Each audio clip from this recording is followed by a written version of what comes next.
Hi, I'm Juhber and welcome back to the NSG server. Last time, we built a new storage house, finished our iron farm, and upgraded all of our gear to netherite. This time, we build a dark oak tree farm, kind of, and begin our dye empire with our cocoa bean farm. Should be a good time. Last season, the NSG economy wasn't so great. Now, there are a lot of reasons for this, but one of the biggest things is that no one was spending money. And this is a real life phenomenon where if people decided to save money rather than spend it, everyone is sad. I don't know, look it up. Anyways, I figured I would avoid being part of the problem, so I purchased something at every shop that was selling things. I didn't not need these things, but I didn't necessarily need them either, but you know, I probably would eventually, maybe? Afterwards, I decided to go bug Clanic for a while. We just kind of chatted while he did base things. Speaking of base things, that is a lot of wood. This clip was 47 minutes long, and I don't think I achieved anything. I'm gonna get fired if my boss ever sees this. My Minecraft boss. I headed over to the iron farm to see how well it was doing. Pretty good. I crafted up some iron blocks and then went to go AFK at the creeper farm. A literal week passed since that last clip because I was working on a design for an AFK cocoa farm and a tutorial to go with it. But now it is SMP time once again. New project, new resource grind. This project was going to require an amount of red wool, and fortunately past Juhber had seen the necessity of automated wool, so I just switched my infrastructure over from white to red. I cleared out the storage a bit because it was full, and then I turned the system on. Automated Minecraft is best Minecraft. I checked my redstone chest and was filled with dismay. No redstone.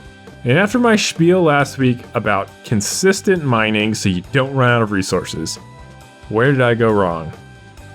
And then I remembered that I have a silk touch pickaxe, so I checked my ore chest. I am the best, most forethinking, genius, galaxy brain Minecraft player in the world. And modest too. Last season I mined a lot of sand for glass, like a barbarian. But now I am civilized and get my glass from villagers. I hereby proclaim that I will never lift a shovel to sand again in my life.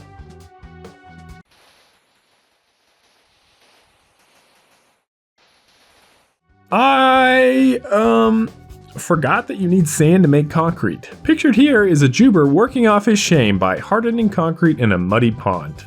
The most important thing about having an organized storage is that you can actually save time the next time you have a project by using items that you already have, rather than going out to collect new ones. Utilizing this revolutionary tactic, I saved myself literal minutes of time. I decided that I needed more storage, and I was out of shulkers, but fortunately our esteemed neighbor RIGBYTE had recently opened a shop in the shopping district that sells just that. Well, and also other things that really don't have anything to do with each other, but shulkers. So I bought some. You know what they say, mo shulkers, mo stowage. Stowage?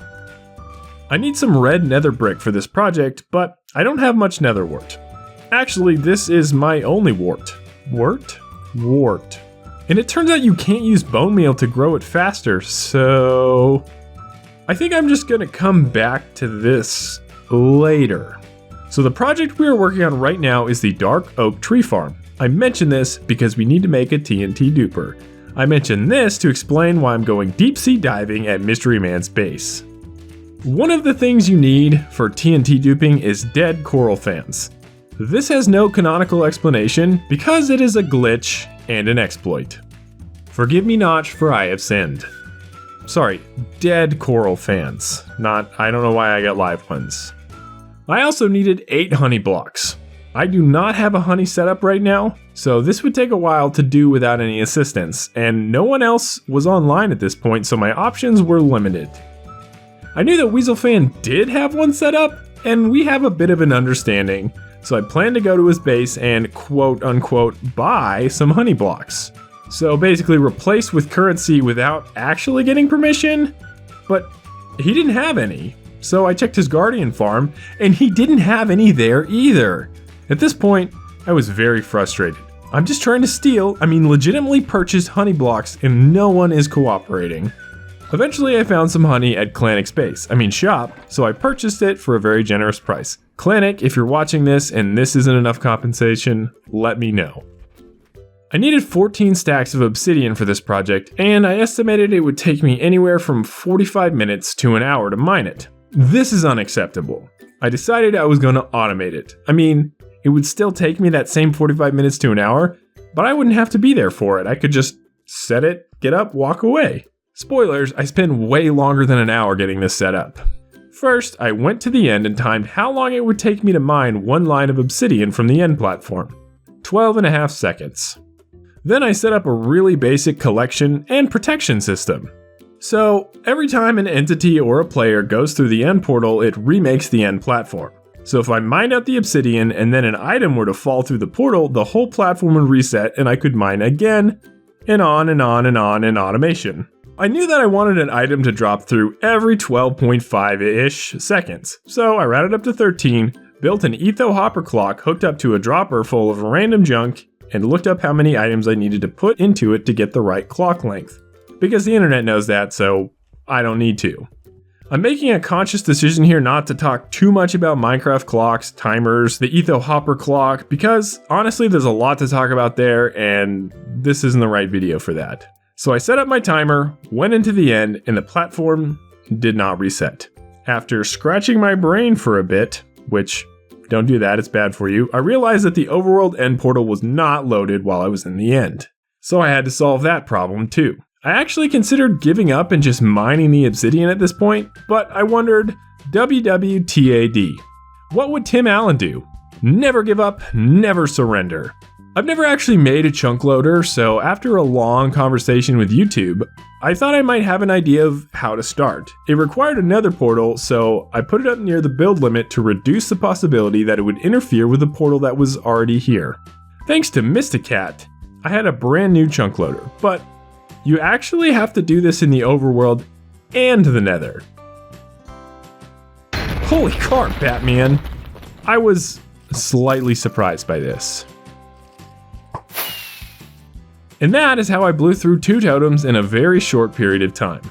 The way chunk loading works is by pushing an entity through another portal and then sending it back, over and over again. The portal activity will keep the chunks loaded, which should allow my etho hopper clock to keep resetting the end platform. Which will save me a ton of time, right? 2 hours later. It still wasn't working. I actually troubleshot this for a while because never give up, never surrender, yay! And I found out that one of my chunk loaders was throwing the item out the wrong direction. So I turned the whole thing around, and then it was throwing the item the wrong direction in the other dimension. So I did a slight redesign, and then it worked. And so finally, after many wasted hours, I saved myself about 40 minutes. That's how that works, right? Obsidian collected, I had all the resources I needed, except the 8 red nether bricks, but I just decided not to worry about those. So I moved all my resources over to our worksite and began preparing the land for my new villager, house-cility, and tree farm. This design was made by a YouTuber named FastJaz, and it fits my needs nicely. I use a lot of dark oak in my builds, and I've decimated the nearby forest, so I figured it was high time I made a renewable supply. Also, this would save me hours of lumberjacking. With these happy thoughts in mind, I began building my future pride and joy. I feel like I am pretty proficient at redstone, so I didn't watch FastJaz's video as thoroughly as I should have maybe. Apparently there are some incredibly precise ways to align minecarts, and those are necessary for this farm, and I was not aware of these methods, so I wasted at least 30 minutes just placing and replacing hopper minecarts. After breaking down and watching the video and following Mysticat's instructions to the minute detail, I had 6 perfectly positioned minecarts. Now that I had hurdled that small speed bump, only took me forever, I was ready to continue with the build.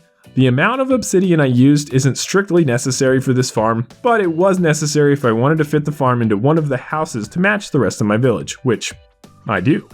I also messed up and forgot to place some of the walls on the TNT duplicators, which apparently updates the TNT and causes me to panic, but it was okay. The TNT landed in water, so nothing was blown up and I just rebuilt the dupers pretty quickly. So now, hours of resource collecting, chunk loading, automating, and building later, I was ready to test out my tree farm. I filled it up with bone meal and fired it up. It didn't work. I thought maybe it was an orientation thing, so I tried moving the wall and ender chest thing, which I know has something to do with getting the dark oak tree to grow in the right configuration, but I don't really know what it does. But no matter how many times I rotated that, it did not fix it. So after further research, I learned that dark oak needs a 3x3 column above the main sapling in order to grow. Apparently this main sapling is always the northwest one. I'm still not sure which one, but I know that it's in the wrong place on this farm. The original farm accounts for this, but I rotated the farm for aesthetics. I made some minor changes to the farm to get it to work, but I guess I made some mistakes with the minecarts even after watching that part of the video so specifically. But due to these mistakes and the changes I made to the farm was no longer AFK friendly. So even though I should be celebrating finally getting the farm to work, I'm actually pretty distraught at this point. I know in my heart of hearts that I won't be happy with the farm the way that it is. I'm going to have to rebuild. I'm going to have to tear the whole thing down and build it facing the right direction very carefully to ensure that it works as intended. Honestly, I was pretty bummed with the whole ordeal. I had spent a number of hours, I'm kind of embarrassed to admit, working on a single goal all day. And at the end I realized I basically needed to start over. Oh well, time to go make some squares out of cubes. I decided to do some yard work to take my mind off of my tree farm and to feel like I had actually accomplished something. I could have started building the house around the tree farm, but I kind of think it's going to be safer to wait until the farm is 100% working to build a house around it. I ran out of grass during my lawn care spree. The interlocking square thing is really starting to come together, I think. I'll have to make some sort of elevated path that allows access to all of the housilities, but I haven't come up with a design that I like yet. Eventually, these will be accessible without elytra or these terrible staircases I have right now. Later, I still wasn't ready to move on with my life, so I messed around in the nether for a while.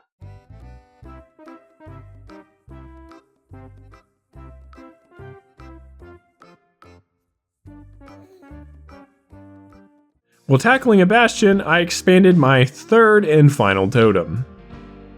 I think it might be time to go home. I may have actually been shocked out of my funk. Back in Juhberville, Juberton, Juberonia, Jubertopia, Juberport, Jubergrad, Juberberg, help. Back in my village, I began putting together the resources for a new project. I haven't given up on the tree farm, but I don't have the heart to start over on it this episode. That'll be how we start the next NSG video, probably. I traded for more glass. I am the best, most forethinking, genius, galaxy brain Minecraft player in the world. And modest too. I ran out of redstone, so I had to go mine some more. Also, I forgot to bring torches. In need of jungle wood, I checked up on the spawn reclamation project. It's doing fine, I guess. Blackstone, graystone, and brown terracotta. I continued my resource quest. I really need to make a squid farm, but for now, this is what we got. Resources collected. Again, we started to prepare our worksite. Again. This is my bone meal free, fully AFKable cocoa bean farm, and it is going to be the first pillar in my dye empire. Usually, this is when I talk about what I'm doing, but I have a whole video about this farm. You should go check it out. But I will talk about my plans for this place. I want to make as many of my dye production facilities that I can surrounding this pond. Together, they will make up my dye production company, Juhber Co. Unless I come up with a better name, which hopefully I do. Something I didn't talk about in the video about the cocoa farm is the build going around this farm, because it didn't exist in that video. I am aiming for this whole area to look a bit industrial. And the building that is producing brown dye should appropriately be brown, I guess? So that's how I came up with this. The centerpiece of this build is the logo I came up with for Juhber Co. Name subject to change. If you can't tell, it is supposed to be my glasses, which represent me, with a bunch of colors in them, which represent the dye that I will be selling. That is all. And then the build was done. It was time to start AFKing to get those free beans. It might seem a little irresponsible to set this industrial building up so close to a village and literally on the edge of a pond, but I'm sure nothing bad could come out of this. And that's the episode, folks. The script was a little bit longer, so I'm starting to lose my voice, but today we learned about chunk loading, failed to correctly build a tree farm, and successfully built an AFK cocoa farm for brown dye. Thank you so much for watching the video. I hope everyone enjoyed it. I'm not the best at breaking the fourth wall. It always feels awkward to me, but I just wanted to explain the break in the norm last week with the cocoa farm instead of the NSG video. Basically, I'm just trying to do different things to get better at content creation. I'm starting to get comfortable with this style of video, and for me, comfort can very easily lead to complacency, so I wanted to get out of my comfort zone. I plan on doing that every other week unless people just decide that they hate it when I do anything other than NSG. Either way, I'm always interested to hear you guys, y'all guys, use guys, however you like to say it, opinions on my stuff, so leave a comment, don't be a stranger. See ya!